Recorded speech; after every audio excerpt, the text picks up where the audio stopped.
Les clowns à l'hôpital, alors c'est pas nouveau, il y a à peu près 25 ans qu'ils ont fait leur apparition dans des services pédiatriques, mais depuis quelques mois seulement, leur profession est officiellement reconnue.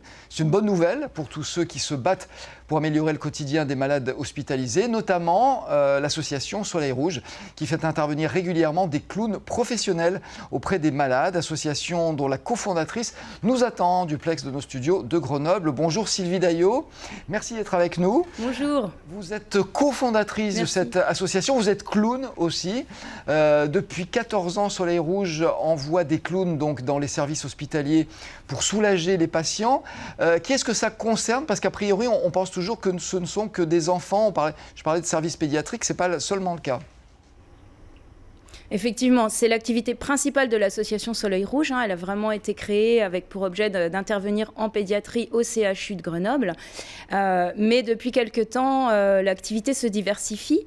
Il y a de plus en plus de clowns qui interviennent auprès de personnes âgées, en particulier dans les secteurs où il y a des personnes atteintes de démence, Alzheimer ou apparentées. Et c'est vraiment un deuxième aspect du métier qui se développe. On intervient aussi auprès de personnes polyhandicapées. Il y a divers publics pour cette activité de clown en milieu de soins. On parle de clown en milieu de soins de plus en plus pour cette activité. Est-ce que c'est une idée qui a été difficile à faire entendre aux professionnels de santé, au moins à ses débuts ? Alors effectivement, quand on a fait la démarche en 2001 auprès de la pédiatrie à Grenoble, toutes les oreilles n'étaient pas égales par rapport à ce projet. Il y a des gens à qui ça faisait peur d'imaginer des clowns qui débarqueraient en pédiatrie, ça allait faire du bruit, ça allait faire du bazar. Et puis comment est-ce qu'on peut faire rire des enfants et des parents dans un contexte qui est quand même souvent dramatique?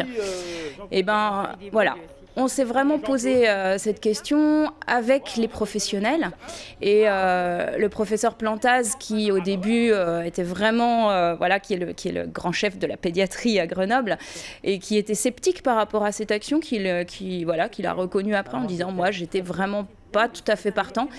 Et au bout de quelques temps, il nous disait « Je ne peux plus imaginer un service de pédiatrie sans clown ». Et ça a vraiment fait son chemin.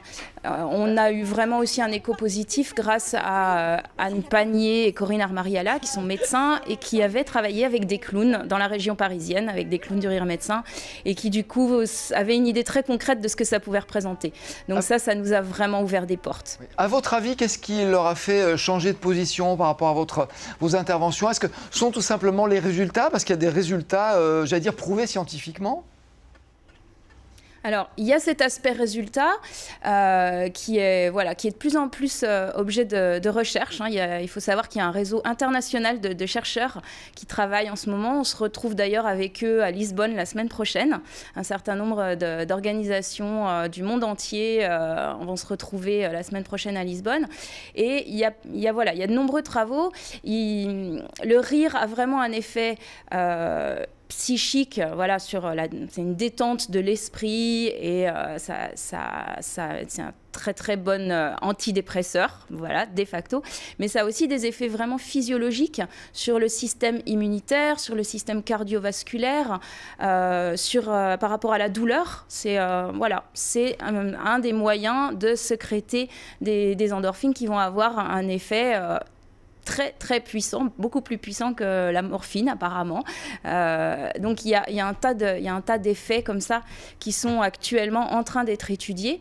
Et puis je pense que ce qui a fait vraiment son chemin par rapport à la façon dont on est accepté, c'est le parti pris de vraiment travailler en partenariat avec les équipes. C'est-à-dire que dès le début, notre projet, c'est on travaille main dans la main avec les équipes, on fait le point régulièrement pour savoir comment il faut mieux se parler, comment on peut mieux partager les informations. Les clowns interviennent toujours après une transmission d'informations par une infirmière, par un membre de l'équipe soignante, une infirmière ou un médecin parfois, qui va vraiment faire le tour de chaque enfant, qui est là dans le service, quel âge a l'enfant, dans quel état il est aujourd'hui, en état de fatigue, où il en est à peu près dans son traitement. Et nous, on va pouvoir intervenir en fonction de toutes ces données-là. Donc je crois que c'est très encadré, très organisé, très suivi. Vous êtes 12 professionnels au sein de votre association à intervenir. Je dis bien, ce sont des clowns professionnels, c'est-à-dire que c'est votre métier. Vous avez été formés et vous avez été formés aussi à cette présence dans l'hôpital parce qu'il faut aussi connaître les traitements. Il y a plein de choses à assimiler justement pour être efficace et par sécurité aussi. Alors vraiment, c'est un aspect sur lequel on insiste énormément. C'est une grosse formation et une grosse formation continue pour cette équipe. Effectivement, on se forme régulièrement sur les différentes pathologies qu'on est amené à rencontrer. On se forme avec les professionnels avec qui on travaille sur le terrain. Voilà, récemment, on a fait venir une psychologue qui nous a parlé des adolescents atteints d'anorexie, de troubles du comportement alimentaire ou qui ont des tendances suicidaires, comment elle travaille avec eux, quel est le protocole de soins, comment ça se passe pour ces ados. Et du coup, voilà, nous on intervient vraiment en connaissance du terrain sur lequel on met les pieds. Il y a aussi toute une formation par rapport tout simplement à l'hygiène. Hein. Oui, et puis vous vous adaptez aussi, vous adaptez aux patients. On vous a vu il y a un petit instant, alors non pas avec des enfants ou des adolescents, mais avec des personnes âgées dans une EHPAD. On utilise les mêmes techniques, c'est le même humour avec les enfants et avec les personnes âgées, où là aussi il faut effectivement s'adapter? En tout cas, il y a autant de différences entre une intervention auprès d'un bébé de 2 mois et une intervention auprès d'un ado qu'une intervention auprès d'un ado et d'une personne âgée. Donc, je serais tentée de dire l'adaptation, ce sens de l'adaptation, on a dû déjà le développer en pédiatrie puisque c'est des publics très différents.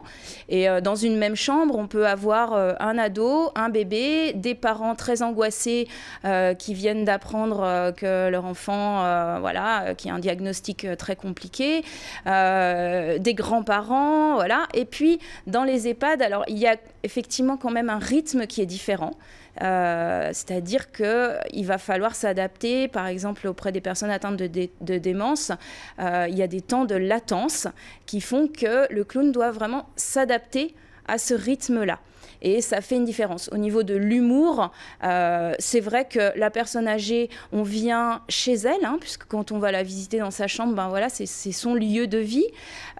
Si on frappe et qu'on se fracasse contre la porte, on ne va pas forcément avoir le même écho que si on fait ça dans la chambre d'un enfant de 7-8 ans qui va avoir un humour bande dessinée et chez qui ça va être très bien reçu, quoi. Mais écoutez, merci beaucoup Sylvie Daillot de nous avoir parlé de votre travail. C'est vrai qu'il y a plein de choses à dire. Chose importante, vous êtes des vrais professionnels et c'est important de savoir que ce sont des équipes qui sont formées, qui sont aptes à intervenir. Et ça, effectivement, c'est absolument capital. Merci beaucoup pour votre intervention. Avant de nous